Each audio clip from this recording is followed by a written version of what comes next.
Hello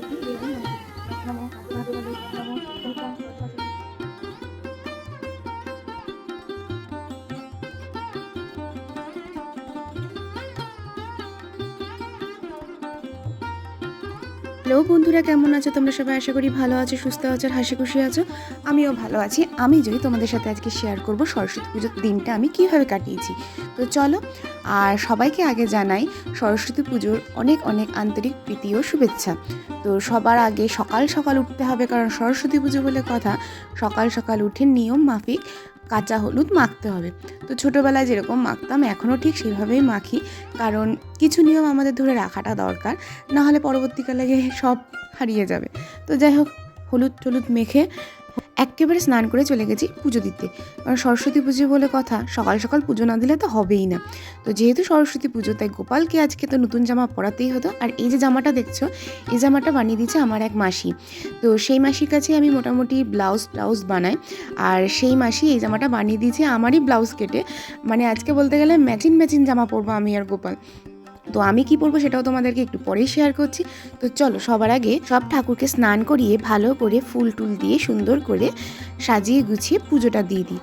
তোমরা দেখতে থাকো, আর আমাকে কমেন্ট করে অবশ্যই জানিয়ে যে তোমরা এই দিনটা কীভাবে কাটাও, আর ছোটোবেলায় এই দিনটা কে কীভাবে কাটাতে সেটা জানাতে কিন্তু ভুলো না। জানো, আমাদের বাড়িতে ব্রাহ্মণ দিয়েই সরস্বতী পুজো করা হতো, কিন্তু বেশ কিছু বছর হয়ে গেছে সেটা আর করা হয় না। পড়াশোনা করি না বলে তা না, বেশ অন্য কিছু কারণ আছে। তখনকার দিনের মজা, তখনকার দিনের যে এক্সাইটমেন্ট, সেটা একটা আলাদা লেভেলে। স্কুলে যাওয়া, কলেজে যাওয়া, মায়ের থেকে নতুন করে শাড়ি নেওয়া, মায়ের শাড়ি বাঁচতে থাকা 2-3 দিন আগের থেকে, তারপরে তো আছে মা শাড়ি পরিয়ে দিত, আমরা সেজে গুজে ভীষণ মজা করতে করতে স্কুলে যেতাম, তারপরে কলেজে যেতাম। সেই সব দিনগুলো আর ফিরে তো পাওয়ার নয়, বাট মিস করি খুব। আজ সবাই সবার মতো লাইফে ব্যস্ত, সব বন্ধুরাই ব্যস্ত। তো এই বছরে একটা প্ল্যান হয়েছিল বন্ধুদের মধ্যে গেট টুগেদার, মানে আমাদের বাড়িতেই আসার কথা ছিল, কিন্তু কিছু কারণের জন্য সেটা আর হয়ে ওঠেনি। সেটা অবশ্য অন্যদিন হবে, বাট ঠিক আছে, যখন যেরকম সেরকমভাবে তো চলতেই হবে। বাট তাও সরস্বতী ঠাকুরের পুজোর দিন একটা যেন মনে একটা আলাদাই আনন্দ আর একটা নস্টালজিয়া কাজ করতেই থাকে। তোমাদের কীরকম হয় বলো? তো যাই হোক, তোমরা আমাকে কমেন্ট করে জানাতে একদম ভুলো না। আর তোমাদের সাথে কথা বলতে বলতে দেখো, আমার পুজো কিন্তু প্রায় শেষের দিকে। সুন্দর করে ফুল দিয়ে সাজিয়ে দিয়ে প্রসাদ অর্পণ করে সুন্দর করে পুজোটা শেষ করব। চলো তোমরা দেখতে থাকো। আজকে তো আবার ভ্যালেন্টাইন্স ডেও, তো যথারীতি আজকের দিনটা তো ডাবল ধামাকা বলে কথা। তো আজকের দিনে কে কোথায় ঘুরতে যাচ্ছ? আজকের দিনে যা ভিড় হয়, ঘুরতে যাওয়ার ইচ্ছাটুকু আমার থাকে না। তো যাই হোক, আমি যাব তোমার মাসির বাড়িতে পুজোর জন্য। তো চলো দেখতে থাকো তোমরা। আমাদের বাড়িতে কাচের দোয়াত ছিল, সঙ্গে মাটির দোয়াতও আনতে হতো। এখন এইবারে একটা জিনিস দেখলাম, দোয়াতগুলোতে সুন্দর করে ওরা কালার করে দিয়েছে। কি সুন্দর দেখতে লাগছে দেখো দোয়াতগুলো।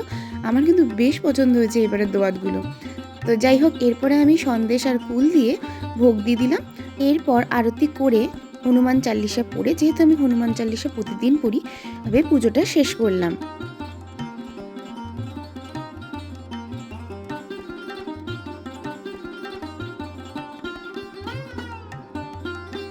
তোমাদের সাথে কথা বলতে বলতে ছোটোবেলার কত স্মৃতি মনে পড়ছে।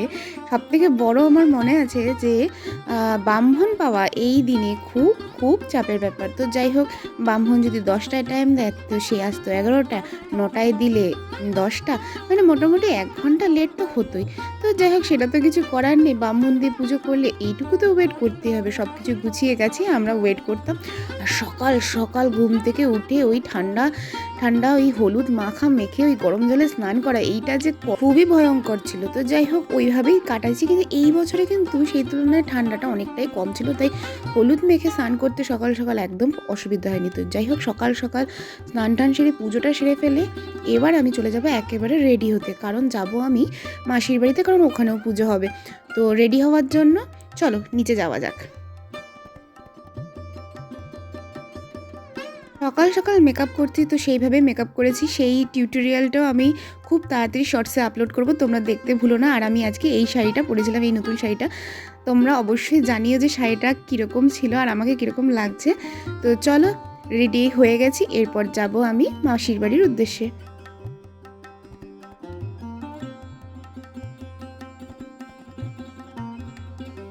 আমার মাসির বাড়ি কিন্তু একদমই কাছে, তো যথারীতি টোটোয় উঠেছি। কিন্তু সত্যি কথা বলতে রাস্তায় আজকে এত ভিড় ছিল, এমনি সময় মানে একবার দাঁড়ালে 10টা টোটো ফাঁকা পাওয়া যায়, আর আজকে একটা টোটো পেতে গিয়ে আমাকে 10 থেকে 20 মিনিট দাঁড়াতে হয়েছিল।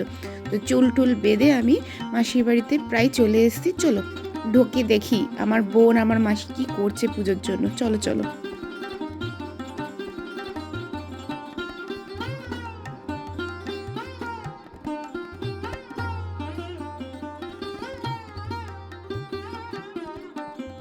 এই হলো আমার মাসির বাড়ির প্রতিমা। ভীষণ সুন্দর হয়েছে প্রতিমা। আমার বোন সব গোছাচ্ছে আস্তে আস্তে, কারণ পুজো করার সময় তো প্রায় হয়েই এসছে। ও আবার আমাকে বলছে, আমাকে দেখাস না। যে আরে না দেখানোর কি আছে, সবই তো ঘরেরই লোক আমরা। তো যাই হোক, এদিকে পনির হয়ে গেছে, ওদিকে পনির ভাজা হবে, মানে নর্মাল ভাজার জন্য পনির ভাজছে। প্লাস আরও প্রচুর আইটেম করেছে, তোমাদেরকে একটু পরে সেগুলো দেখাবো। আর এদিকে ঠাকুরের জন্য আমার বোন ভালো করে সুন্দর করে সব কিছু তুলছে। তো সেটাও তোমাদের সাথে শেয়ার করলাম, এবং শুধু শেয়ার করছি না, আমি নিজেও তখন দাঁড়িয়ে দাঁড়িয়ে দেখছিলাম ও কত কাজ করছে একা একা। আমাদের খুব খারাপও লাগছিলো, তার মধ্যে আমি শাড়ি পরে গেছি, এমনি নরণচরণ করতে পারছিলাম না। তো যাই হোক, এদিকে আলুর দমে আলু ভাজা হচ্ছিলো, আর এদিকে আস্তে আস্তে মোটামুটি সম্পূর্ণভাবে গোছানো হয়ে গেছে। তো টুকটুক করে কাজ করুক, আর আমি বসে বসে শুধু দেখছি। আর কি করবো, আমাকে এমনি কোনো কাজ করতে দেয়নি। ও আবার ঠাকুরগুলোকে নিজে আবার হাতে কীভাবে সাজিয়েছে সেই গল্প করছিল। এদিকে দেখো পায়েস তুলছে, পায়েস চাটনি এগুলো তুলুক আর তোমরা দেখতে থাকো। তারপরে সামনের থেকে আমি ক্লোজভাবে দেখাচ্ছি কি কি করেছে, কি কি আয়োজন।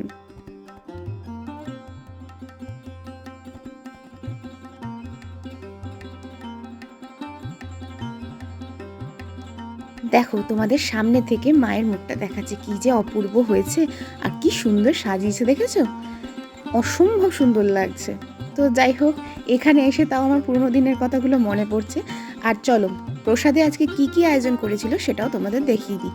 ফার্স্টে এদিকে পায়েস, চাটনি, ওদিকে মিষ্টি, নাড়ু, মোয়া, আর এদিকে তরমুজ, খেজুর, রসগোল্লা, আর এদিকে যত রাজ্যের ফল, প্রচুর ফল কেটেছে।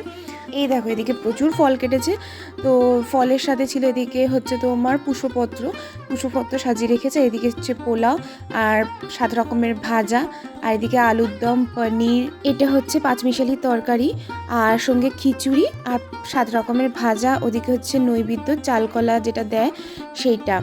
তো চলো মোটামুটি তোমাদের ক্লোজভাবে দেখিয়েই দিয়েছি কি কি হচ্ছে। সকাল এতগুলো আইটেম করা কিন্তু সরস্বতী পুজোতে খুব চাপের ব্যাপার, কারণ পুজো যেহেতু তাড়াতাড়ি হয়।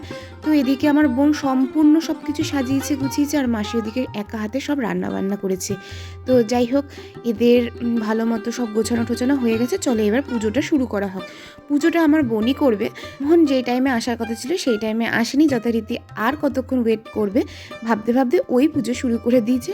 নিয়ম কানুন মেনে বই পড়ে সব কিছু দেখে সুন্দরভাবে পুজো করেছে, ভীষণ ভালোভাবে পুজো করেছে। এমনকি আমরা ভালো মতো অঞ্জলিটা পর্যন্ত দিয়েছি। তোমরা দেখতে থাকো আমার বোনের পুজো।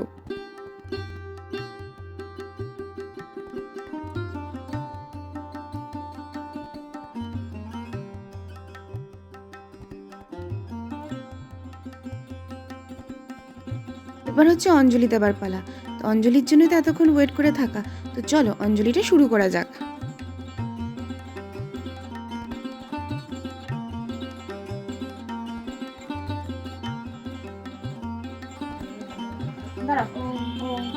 জয় জয় দেবী চরাচর সারি পুজো সৌমিত মুক্তাহারি লীনারঞ্জিত পুস্তক হস্তে ভগবতী ভাগবতী দেবী নমস্তুতে।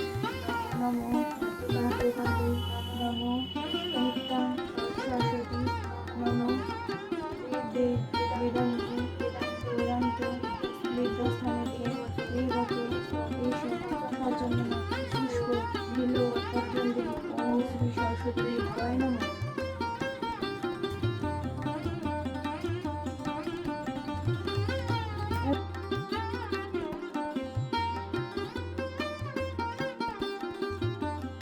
কি সুন্দর শান্তভাবে পুজোটা হয়েছে। আর ব্রাহ্মণ আসলে এতক্ষণে কত তাড়াহুড়া থাকতো বলো।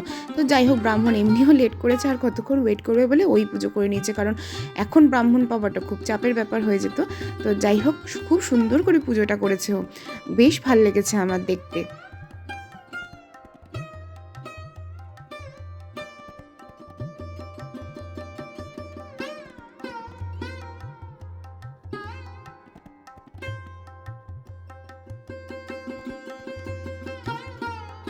এরপর হচ্ছে প্রসাদ খাওয়ার পালা। সারাদিন উপোস থাকার পর, সারাদিন না, সারা সকাল উপোস থাকার পর এক্কেবারে আমরা প্রসাদ খেতে চলে এসেছি।